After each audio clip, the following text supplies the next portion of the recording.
It's an option pitch. Neal got blocking to the 45 to midfield. Here he goes. 45-40, 35-30, 25-20, the 10, the 5. Touchdown, Kansas.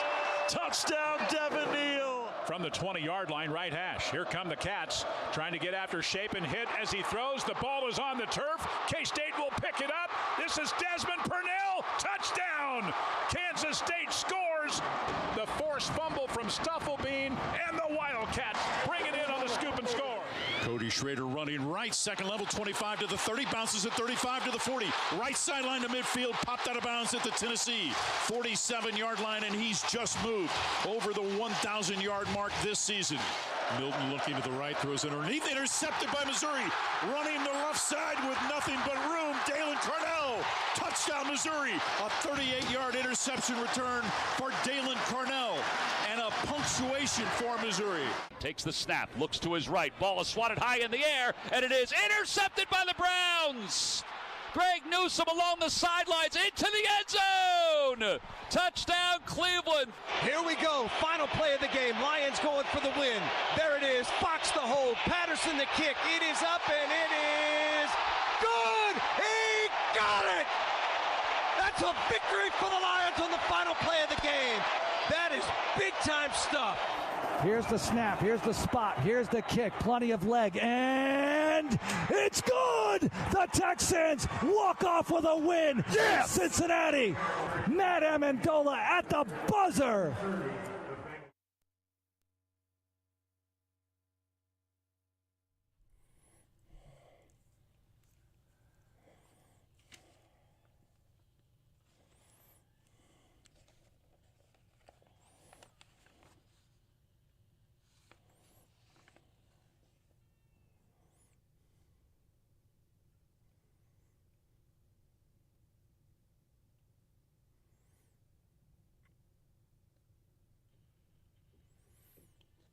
Good morning, Kansas City. This is the Border Patrol on Sports Radio 810 WHB. Stephen St. John and Nate Bukaty with Marco Marquez. Thank you so much for joining us on this Monday, November 13th, 2023.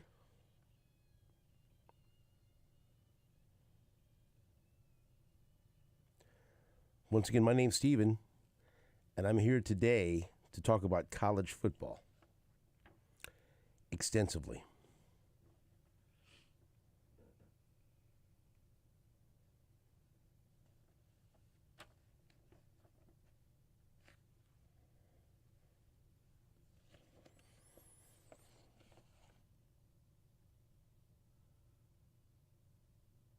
I declare this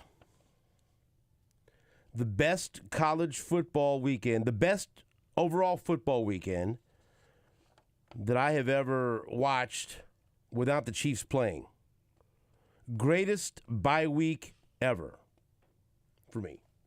I can't speak for others. I can't speak for myself, though. And it started on a very high note as I took my wife and one daughter who wanted to go to Maryville for the district championship game rematch between St. Pius X and Maryville, a game that Maryville won. So week 4, week 5. Several weeks ago, and as you heard, you don't have to hear it from me. You could hear it from Dion Clisso from Preps KC. He said that might have been the game of the year so far in local high school football. And I think it was, 44 to 41, no, 44 to 40, something like that, because and it was at Maryville, and St. Pius drove all the way down and had a chance to win it, and threw an interception in the end zone, and that was it. And so we got up there a tad bit late, not my fault.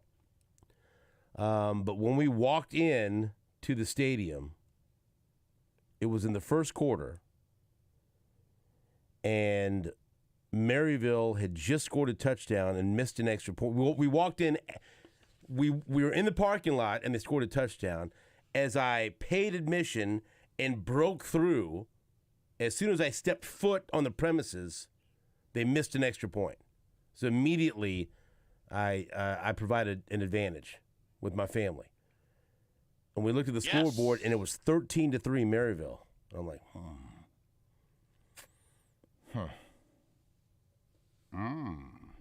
this could be a long ride home.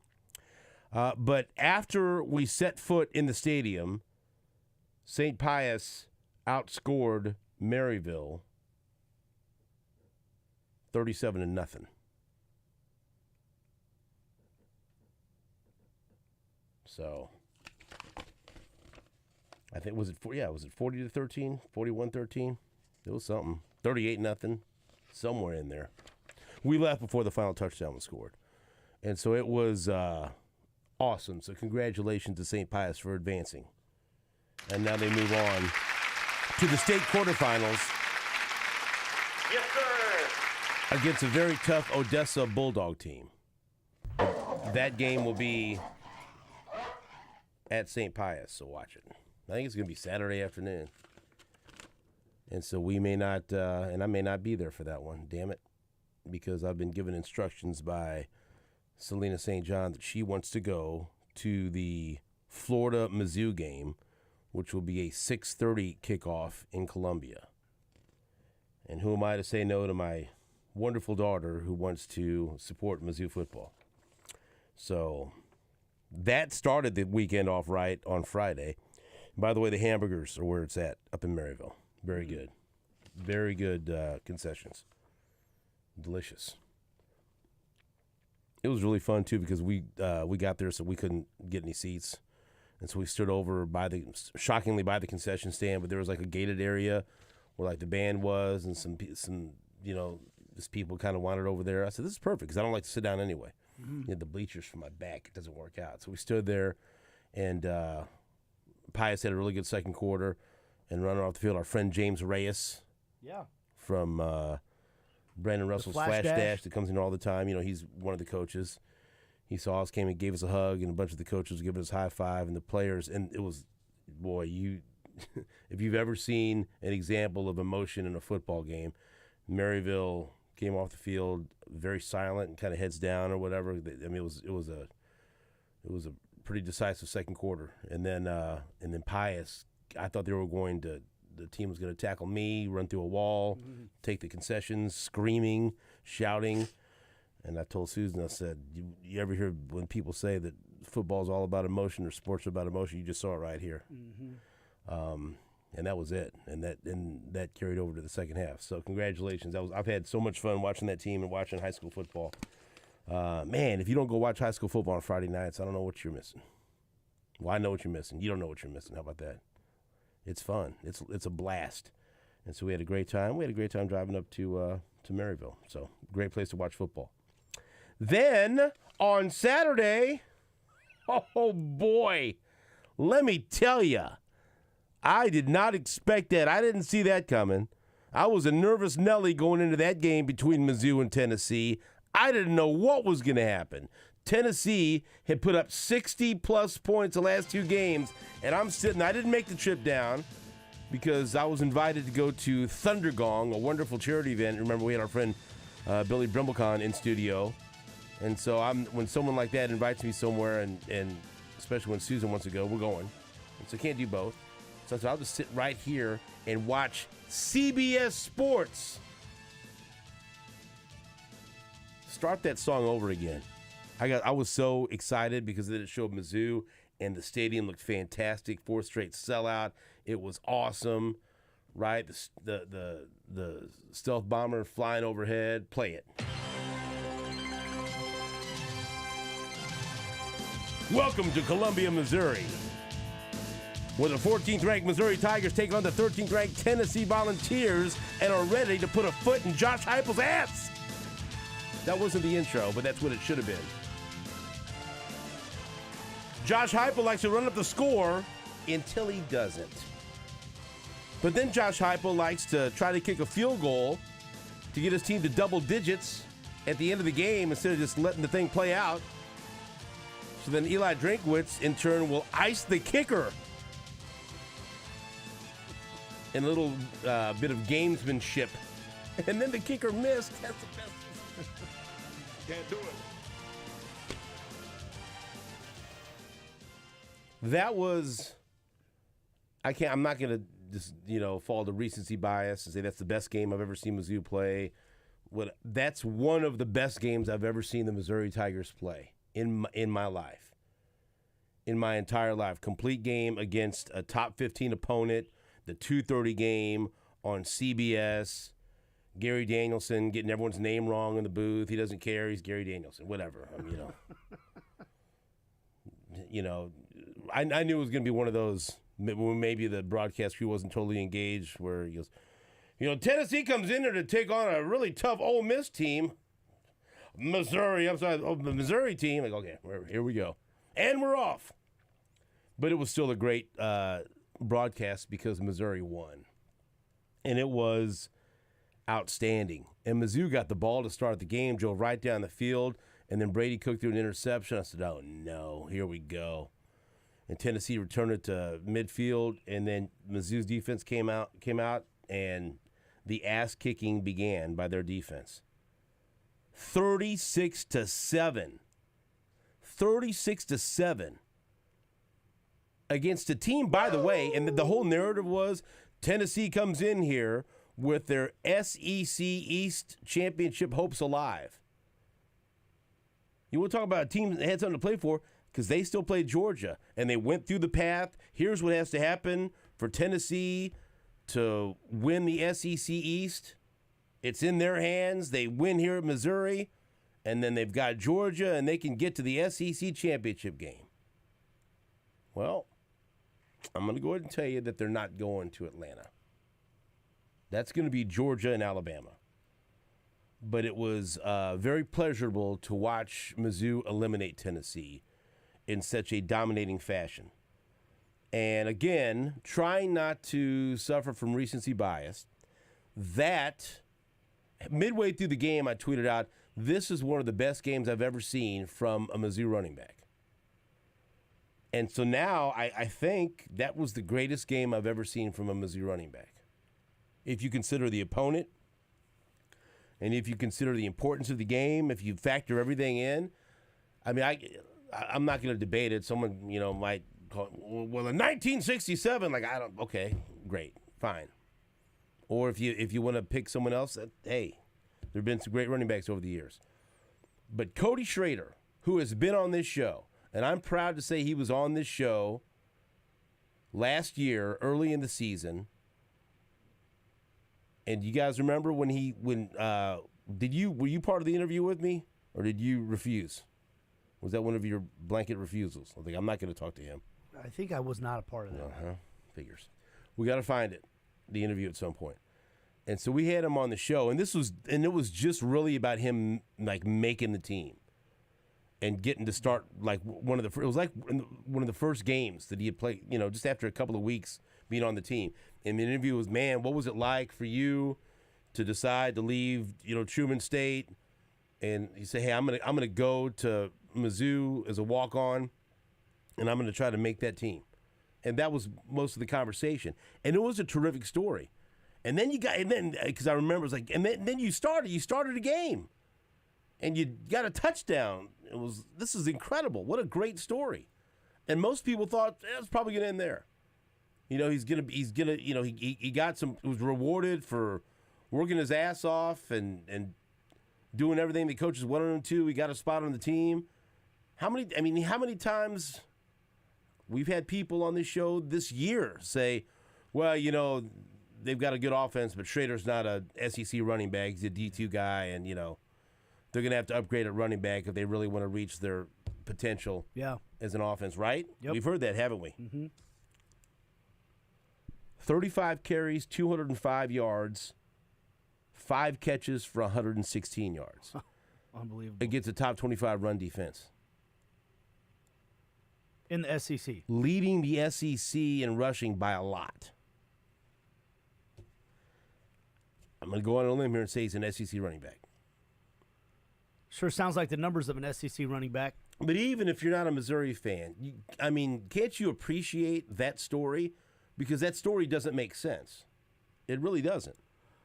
It's not. If someone would have told you, like, again, I look at it this way. Let's say we went. There was a movie out about college football, and they told, well, this kid was the leading rusher at a D2 school, and then he walked on to an SEC school, and he ends up becoming the SEC's leading rusher and the first SEC player ever to have at least 200 rushing yards, 100 receiving yards in a game. The first one ever. You know what my response would be? That's going to be a fun Disney movie, but that's not possible. That's not realistic. Right. That's not going to that's not. You've jumped the shark. Yeah. I don't think that's a stretch. But that's what happened. And he could have got more, and they took him out of the game. That's unbelievable. And he was such a good interview, such a nice kid. And you hear that from anyone that interacts with him, his teammates, the coaches, the fans, how hard you can see how hard he's worked. Look how much better he is just this year from last year. Right? I mean, this is what we talk about. This is one of the things that makes college sports fantastic. You go from a D2 player, a D2 stud, he led the nation in rushing, and then a walk-on at an SEC school, and then you're going to leave there leading the SEC in rushing and being one of the best players on a team that has a chance to win 10 games and rewriting the record books and becoming the first SEC player to have 200 yards rushing and 100 yards receiving in a game. That's amazing. And no, it's not just amazing because he plays at Mizzou. That makes it even more amazing, but that's amazing for that kid, right? Mm-hmm. In the SEC, going up against, NFL players every week, rosters that are loaded with NFL players, and this, I hope, maybe he's one. Stop. I hope that you guys remember what I kept saying this last week because I feel justified now. What was my complaint about the Mizzou-Georgia game last week? And a couple of people that did pay attention sent me emails and said, you know what? You might have been right for once. What did I say? In the fourth quarter, when Mizzou didn't run the ball enough. Mizzou was down 6. Yeah. They had a 7-yard pass play to Luther Burden and then a 13-yard run to Schrader. And you could see Schrader was feeling it. Mm-hmm. And I sat up in my chair. I think they got the ball at the 50-yard line. It's under 8 minutes, and they're down 6. Feed Schrader. Give the ball to Schrader. And on the next play, they had that whatever play it was, pass play that resulted in the interception. And it got away from him. And you felt like it was right there because he had over 100 yards in that game, right? Mm-hmm. It was right there. And I don't know if they would have won the game, but I can tell you that they were having trouble stopping Schrader. And the key to winning that game, the path to winning that game, was giving the ball to him and riding his shoulders to see if he could take you to a victory. Now, if they would have scored a touchdown, then the defense would have had to get a stop. They could have. Who knows? The defense is good enough. They were spectacular on Saturday. But I felt even more justified, vindicated for saying that, because then you saw what their path was to victory over Tennessee. They just – and you know what? Give credit to Mizzou's coaching staff. Because I bet Drinkwitz and Moore, when they sat down and looked at that and looked at how good Schrader was, how well he was running the football, they thought, you know what? And what did Drinkwitz say in the press conference? He goes, that play right there, Brady Cook wishes he could have, we all wish we could have that back. And I think he kind of intimated that it was maybe the best play call at the time. And they got away from what they needed to do. And I think that they looked at that and they decided, we're going to run the hell out of the football against Tennessee. 51 carries for 255 yards. And almost all of that was Cody Schrader. So credit them. I mean, that wasn't by accident. They probably feel the same way that the best opportunity to beat Georgia was lost when they didn't keep giving Cody Schrader the football, and they weren't going to let that happen again. So I don't know what else I could say about this kid. Spectacular, fantastic, wonderful story. What if you're a D2 kid out there and you're on the fence, you think, man, I don't know if I can make the jump. I want to, but I don't know. That kid is going to be an inspiration to many. He's going to be a shining example because there's some fabulous athletes across this nation that play D2 for whatever reason. And sometimes it's just flat out that they got overlooked. Right? You can tell me that Cody Schrader didn't belong at a D1 school right off the bat, but no, he went the hard way and he worked his ass off, and this is where he got. But what an inspiration for other D2 players or players at lower levels, if they want to try to follow the same path, to show that it can be done at the highest of levels. I think it's the coolest part of the transfer portal. You know, we hear so much griping and complaining about how kids can leave whenever they want. Nobody sticks with anything, and it's just about who can throw cash where. You look at some of the most successful transfers in the transfer portal in this area. Schrader at the top of the list. KU, we've talked a lot about their starting left tackle, their best offensive lineman, maybe, is a kid from Central Missouri. You know, he started every game at guard last year. And now he's like, I'm like, run it behind Pooney, please. You know, and he went to Central. He was at Central Missouri, and I think that's, like you said.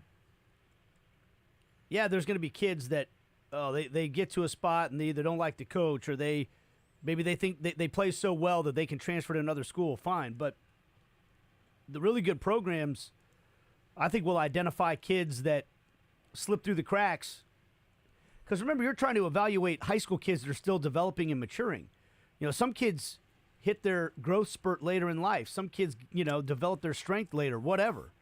They told the story the last 2 weeks in the CBS broadcast that Drinkwitz went to some function and a booster told, hey, we got this kid here. Yeah. He's a hell of a D2 running back, and he wants to play at Mizzou. You got a spot for him. You got to, he wants to walk on. You want to give him a chance. And Drinkwitz was like, okay. Yeah. And credit to Drinkwitz for seeing that, this kid actually can play. And last year when he was getting playing time ahead of other guys, Drinkwitz kept getting questioned. Everyone questioned him. Yeah. Why is Cody Schrader ahead of all these other guys on the depth chart?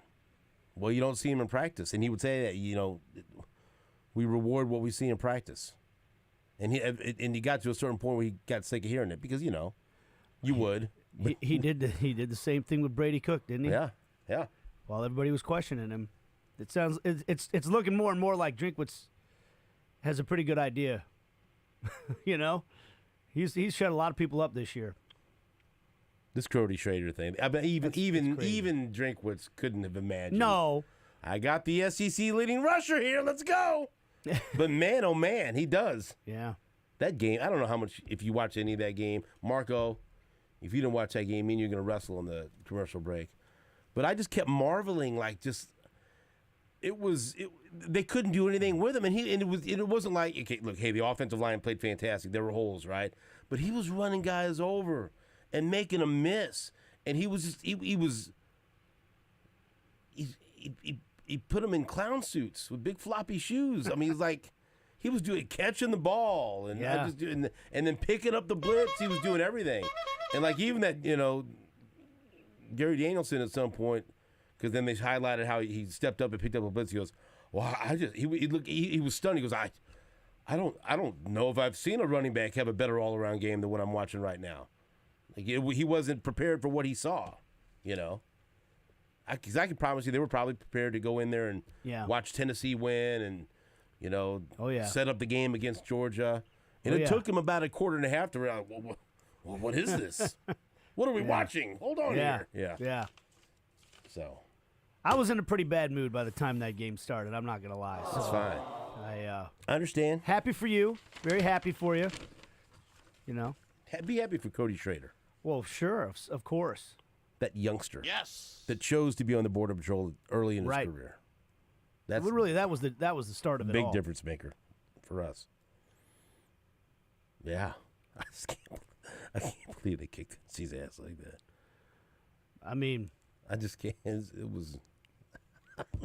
tell you. I kept laughing the whole game. I don't know what I'm watching because there's something about Josh Heupel, you know. And then last year, the way they just rubbed it in, and scored the touchdown late, you know, and ran it up. They did great. And I'm of the belief that, you know, if you don't want that to happen, then stop somebody. Right. Okay, or do something about it next time you play. And it's clear. Yeah, that this meant something. Uh-huh. You see Blake Baker, what he tweeted out later that night? He put the picture of Jordan just looking at the iPad. Remember? He for me, I took that personal. And I took that personal. Yeah. Yeah, the DC just, you know. Yeah. Which was great. Yeah. Didn't write anything. Didn't even have the thing where it said Jordan's out to it. Just the picture of Jordan looking at the iPad. Yeah. Like, yeah. Uh-huh. Yeah. You know, and there was I saw other SEC, you know, fans tweeting at different Mizzou. Hey, thanks for doing that to Tennessee. Thanks for doing that to Heupel. You know, much appreciated. So, but guess what? If you're gonna do that, and if you're gonna run the score up on somebody, and if you're gonna score a touchdown with 30 seconds left so you can get over 60, well, then you better be ready for what's coming at you at some point. Mm-hmm. And they probably didn't think it was gonna be next year. Yeah. Right? And if you're going to try to kick a field goal so you can make it look better and go from 7 to 10 points, then be ready for someone to ice. And that was, I don't know if I'm going to get behind that. That little giving, it was fantastic because you knew, like, oh yeah, I remember last year. You want to kick a field goal to make this look better? Yeah. Timeout, and then he missed the field goal, right? I'm here for it. Yeah, right. A couple of coaching a-holes going, you know, back and forth. But you know what? You want it's a little fun. bit of an a-hole. That's right. You want that. a super nice guy. I mean, it's football. You want that. You know, yeah. It was great. Yeah. It was great. We'll get to all the other games. And the reason I say it was a great weekend, everything that you could have possibly wanted to happen for the Chiefs on an NFL Sunday happened. Without them, it was the best day of football for the Chiefs without having to play a game. K-State won in blowout fashion. I know Kansas had the heartbreaking loss to Texas Tech. But so if you're a Kansas fan, at least a Chiefs fan, then you have to at least take some joy there. Because the NFL just basically parted the seas again and said, Kansas City, you're the 1 seed. Take it away. So we got lots to talk about today between now and 10 o'clock. Man, oh, man. Woo! This is the Cody Schrader edition of the Border Patrol today, right here on Sports Radio 810 WHP.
you felt like you should be out there. You should be playing D1. Is that true? Did you have a hard time watching D1 football because you thought you should be playing it? Yeah, the only games I ever really watched was the national championship games, and it was just because I saw something that bigger than, a lot of people saw for myself. I saw myself out there, and it did make me upset. It made me mad that I didn't have those opportunities to, be competing at the Division I level, and it was really hard for me.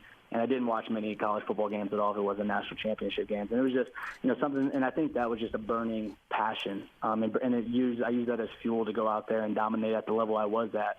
And hopefully, I never saw this opportunity come. I never knew the transfer rules would get changed and all that when these opportunities would present themselves. But I always used that as fuel because even if I had to stay at Division II, it was now I'm going to try to go to the NFL, get a pro day, get those different things that I used college football, watching those guys and stuff that I dreamed about doing and didn't have the opportunity to. I just used that as fuel, and it eventually worked out and kind of in my best interest. So, how great is that? Nice job, Marco. That was Cody Schrader on this show last year. How great is that? That's fantastic. Believe in yourself,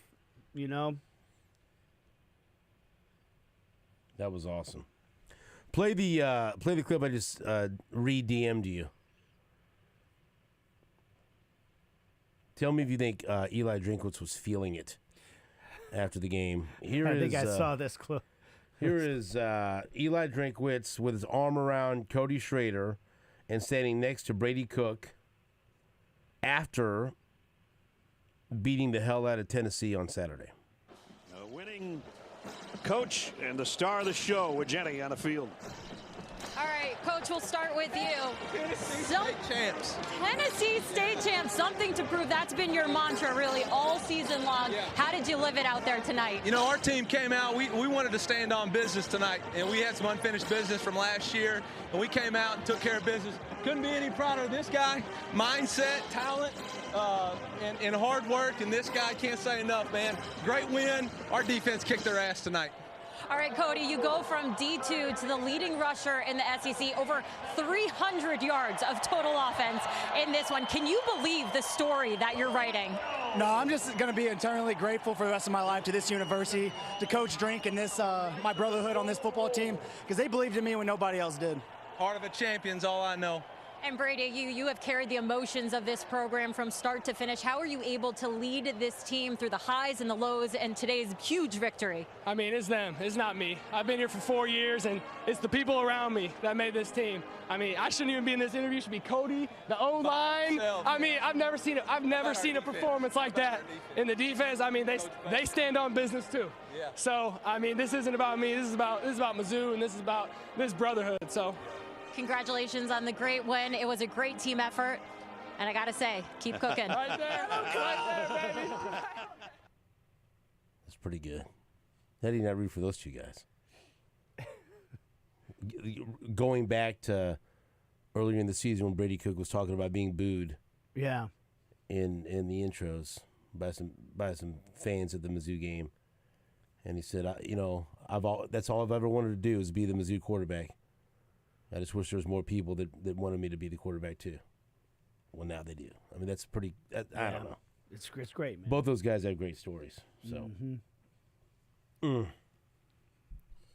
you want to vent about Kansas Texas Tech? Oh man, I don't know. I don't even. What did you think of that final play, which? Little trick play. A very chiefy play at the goal line. I think I'm going to grant a lot of grace to this offensive coaching staff, considering this KU offense is the best I've seen since Todd Reesing was the quarterback by far, and it's not even close. And they've gone through 3 quarterbacks, and they still found a way to be in the game. But was it like when it was happening, were you like, yes, or like, no, or like, what are they doing? Or I love the idea of going into the Wildcat situation. Now, look, I'm going to preface this with saying I don't know what kind of looks they're looking for on the defensive side, and I don't know how that dictates things. But the 2 times they got down there, And after the 99-yard drive, they got in that wildcat formation and they ran to the left side behind Dominic Pooney, the left tackle that we talked about, the kid from Central Missouri. And they got I don't want to say 3 or 4 yards. They got a decent gain down. They got down to the 1-yard line. And I just wanted them to go run behind him again. Just run to the left side of the formation and get a yard. And they ran right up the middle a couple times, and it got stuffed. Now, maybe had they, I don't know enough. I'm not going to sit here and act like I know more than Andy Kotelnicki about how they should handle things. But it was very frustrating to watch some of the plays unfold when they got down there. I had an argument with a buddy of mine I was watching the game with because he thought they should have kicked the field goal after the 99-yard drive. It was 4th and 1 from the goal line, and I felt like they need to punch this sucker in because this is going to be one of their best chances to score a touchdown. They got this, walk-on redshirt freshman or freshman quarterback in the game, and he kept telling me after that when the game's tied at the end, he's like, "Boy, if they'd taken the points in the first half, be up by 3 right now." Of course, you don't know how the game's going to play out. I saw other people on social media saying that them kicking the field goal to get it to within 3 was a pointless exercise and stupid. There was nothing gained from it. They should have just gone for it I think it would have been 4th and 5, 4th and 6, which I totally disagree with. I thought that they made the right decision kicking the field goal there and going down and tying the game, back that up. I couldn't get a stop. I thought when it happened, they were going to go for it, go for the touchdown. Yeah. Right? Yeah. Because Lance Leipold has displayed, oh boy, that sounds so weird, the pretty big ones. Yeah. Right? Yeah. And so, I'm not saying I disagreed because I was almost thinking, man, I might kick the field goal here because I assumed they're going to go for it, because I feel like you tell me I'm wrong. It's like, balls and all sometimes with Kansas. Yeah. And then when they kicked it, I was like, that was probably the right decision, but that kind of surprised me. Yeah. But I get it. But, man, are they going to get the ball back? But they did get the ball back. Mm-hmm. And so I was 50-50 on what they should do, but I thought, oh, no, Leipold's going to go for it. This is going to be great. And then he didn't go for it. That's okay. What, Yeah. Defense better make it work, and they did. Yeah. But then until they didn't. Yeah, and then all of a sudden, and the defense played really, really well in the second half. And they hold Texas Tech to 6 points total. But at the end of the game, with not very much time left, they can't get the stop against Texas Tech. So that was heartbreaking. I mean, and then you watch the other games in the league unfold. But you can't. One that I do, because we haven't mentioned this, Cole Ballard was the quarterback. Yes. Through all this. Yes. And maybe he had some bad passes here and there, but I don't see how you could criticize that kid for the toughness he showed. He came up with some big plays with the game on the line. I thought he was going to score on that quarterback keeper right before the trick play, but they stopped him. But I was super impressed with him. And, of course, he's the son of Chris Ballard, the GM for the Indianapolis Colts and formerly with the Chiefs organization. Good God, does he look like his dad? That was crazy. But, I mean, that's a unbelievably difficult situation to put a kid in that he hadn't had any snaps, right? Right. Right? I think he might have had a snap or two, but he hadn't thrown a pass yet. But nothing. Yeah. And then the numbers don't jump off the page at you. But I was super impressed with him. Yeah. To be able to handle that situation and even help put the team in the, at least in a possible situation to win the game. I've been looking at his game log. He's only got stats registered from Texas Tech, so I don't know if he's ever. I don't think he maybe has ever taken a snap, but he. And it was a slow start. They went on that long drive. At the end of the first half, I said where they came away empty-handed. They didn't get any points. They got down to the 1 yard line, and that was my point. Arguing with people like, "There's no point kicking the field goal." I think people are underestimating how hard it is to get to score from beyond on a fourth down situation on 4th and goal. And it's one thing if it's 4th and goal at the 1, But you and I, like, dude, honestly, playing that SFL, the Stan Weber thing, really has opened my eyes to some of those probabilities and how hard it is to score. And especially when you got a freshman quarterback who's never, played at the Division I level going into the game. So, look, it was a slow start for KU. They were down 10-0 in the first quarter. They didn't score a point in the first half. Being going down, right at that point, I was like, man, this is a problem. I mean, they're already down 2 scores, and now they got this kid in. Who knows even how much of the playbook he knows. And I'm with you. Watching him play, one thing you got to say, the kid's got some moxie. He's not afraid to run the ball. He's not afraid to sell out and get a first down, even though he knows he's going to take a big hit. On that last drive, they picked up a couple of big plays on third down. He had a 10-yard run, the run that was reviewed. Yeah. But on third and 10, he got it. Yeah. So, the thing that sucked about it, like, then the way the day plays out. Hello, Oklahoma State. How will your trip to UCF be? We'll be fine down there. Oh, my gosh. We're red hot. So you're like, oh, man, KU. What the hell was that, by the way? I don't know. I didn't see any of it. I just saw the score. I just keep seeing scores. I go, what's going on? What's happening down there? Yeah, 45-3.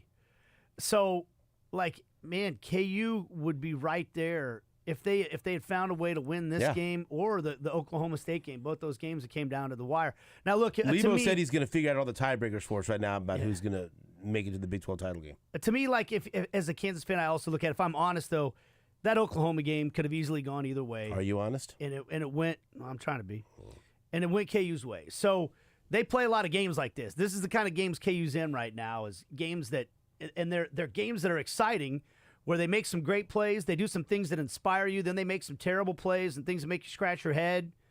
And maybe that's the essence of college football these days, but it just seems like Kansas in particular seems to play in a lot of these games right now. Overall, I actually think it's another indicator of how good a hands the program is in that this game came down to the wire the way that it did, considering what they're up against. And what if Texas would have lost to TCU? Oh, my God. Messing around. Yeah. 29-26, Texas beat TCU. But now it's the Dillon Sunflower Showdown. Are you required to say the sponsor as well? I don't know. It just feels right. All right, Sunflower Showdown. It's like saying that. Sunflower Showdown. Sunflower Showdown? What does he say? Don't be backing down this week. All right, the Sunflower Showdown. Well, look, KU is going to be the decided underdog. That's just the truth. What have they said about Jason Bean? I don't know.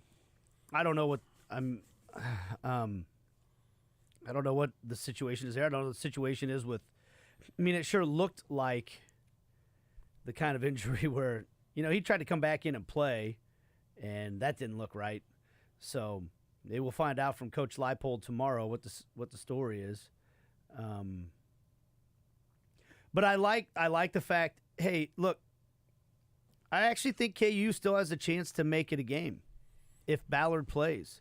Like, watching that game and the competitiveness and the toughness that he has, and with the staff that they have, they'll put together a game plan. What game haven't they been in? Right. The only one was the Texas game, and even in that one, they were in the game for in the third quarter. Yeah. So, but they're 7.5-point underdogs. K-State's 7.5-point favorite, and I think that's more than fair. Like I told you, I would have said even before this injury happened, K-State would be about a 4.5, 5.5-point favorite. So, Tennessee was favored over Missouri. Oh yeah, hey, just because you're a favorite doesn't mean you're going to win. Oh, Tennessee didn't win. No. They didn't. I know that. I know that. They were looking at kicking field goal at the end of the game, though, to make it 10. Well, they tried to do that. They missed it. So, I don't know what to tell you there, buddy. Yeah, that was a heartbreaker. That was a tough one. Yeah. K-State went out and took care of business, dominated.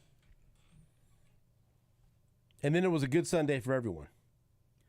Yeah, about the only thing was, I guess the Raiders could have lost, but not really worried about them, are we? Nah, I was actually more interested in seeing Robert Saleh continue to embarrass quarterbacks and lose games.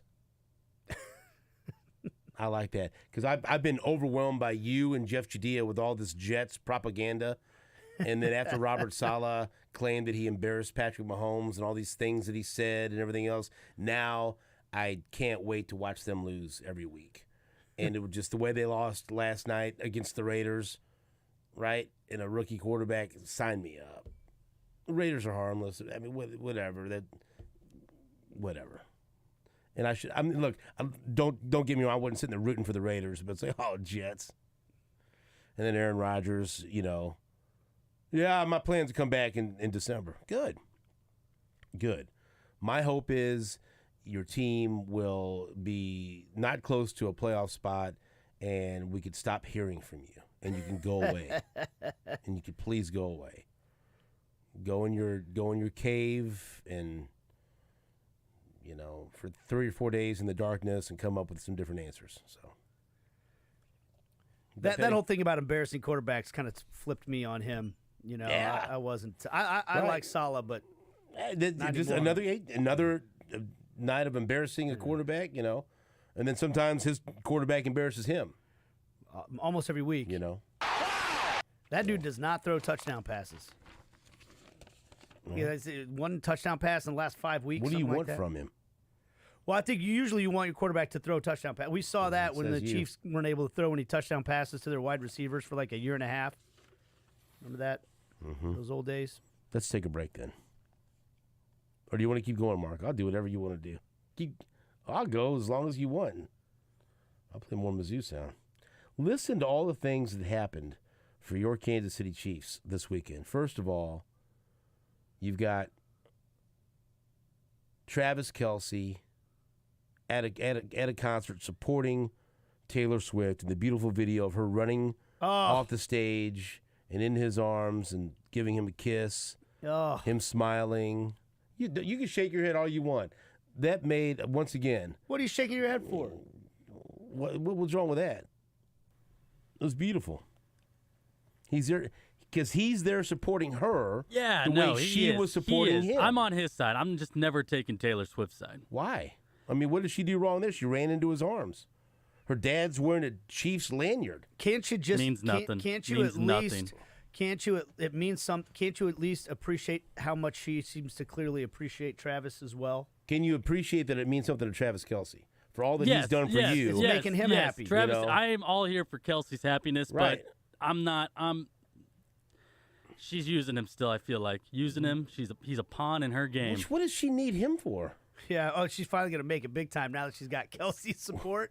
What is she gonna sell out? Is she more? Like, what is she? I'm genuinely curious. She's now getting into the NFL, an area that she hasn't had a spotlight on yet. I think Travis might be getting more out of this than. Yeah, I think if one person's getting more of a bump. You guys saying he's getting some? We were sitting in the movie theater yesterday, getting ready to watch one of the worst movies I've ever seen in my life. That I don't even want to talk about it on the air. I don't want to give it any oxygen. And told the girls, we were like showing each other videos of this, whatever. And Susan was sitting in between me and Selena, and Selena was like, "Look how," she said, "Look how happy Taylor is." I go, "Look how happy Travis is." And Susan had this big smile on her face. She goes, "This makes us all happy." I go, "That's right. Yeah, we're all happy right here. Yeah, all of us are happy." And then Julie's on the side, yeah, kind of give it a side eye glare. Like maybe not all of us are happy, but 3 of us are right now. We're fine. This is good. This is what's wrong with this? Dude, I was really bummed about this whole KU Texas Tech thing, and then Missouri and K-State go kick the crap out of their opponents. You know what I mean? And I'm just like, it cheered me up. Yeah, she changed the lyrics to one of her songs. That part. Oh, that was the first part I saw. She's singing about the Chiefs, and the whole crowd is cheering. Right. In Argentina. They love Killer Trav. They love the Chiefs now in Argentina. Yeah. They're gonna be Chiefs fans all over the world because of Taylor Swift. That's right. And Killer Trav. That made me happy. It cheered me up, man. That was the boost I needed. I had a pretty good week last week. And also when we were talking about NFL teams, AFC teams in the playoff race, I went out of my way every time to mention the Houston Texans. And I was mocked by some. But I said, take some time and look at Houston's schedule. I know they play Cincinnati this weekend. I don't expect them to win that game, but look at Houston's schedule the rest of the way. Texans. It cooperates, and they have the golden goose. They have the golden ticket. They're like Charlie. Okay, all these teams are unwrapping delicious chocolate bars looking for a golden ticket. The Chiefs have a golden ticket by the name of Patrick Mahomes, right? Not all teams have one. Okay, Carolina thought they don't got one. All right? But guess what Houston has? They have a golden ticket of a quarterback named C.J. Stroud. And yes, there was a bad interception yesterday, but what did C.J. Stroud do? He went on the road to Cincinnati, dropped 356 on them, and led a game-winning drive when you thought, and I don't know who else was. We all was rolling our eyes. Of course, Cincinnati's going to win this game. Are you effing kidding me? They were down 10 with about 4 minutes left, and now they're going to win this game in overtime. Screw this. Until C.J. Stroud said, "Hold up, I got you. I got this. I'm like Mike DePasquale because I got this." And then C.J. Stroud drives down the field. Very few non-Chiefs NFL games will give me the level of satisfaction I got from C.J. Stroud beating the Bengals in Cincinnati. I'm sorry, is that petty? I don't care. I was like, well. What the hell do we have here? Because it was going that I was going to be today. Oh, how did the Bengals win that? Until C.J. Stroud said, "No, you don't think I'm for real?" Oh man, let me show you something. I got something for you. Burrow, Cincinnati, Bengals. Who they? Texans. That's who they are. Man. And there's more. Hey, and there's more where that came from yesterday. I declared the top two contenders to the Chiefs, the Bengals and the Ravens, and they both lost. We'll take a break. Back into this on WHB.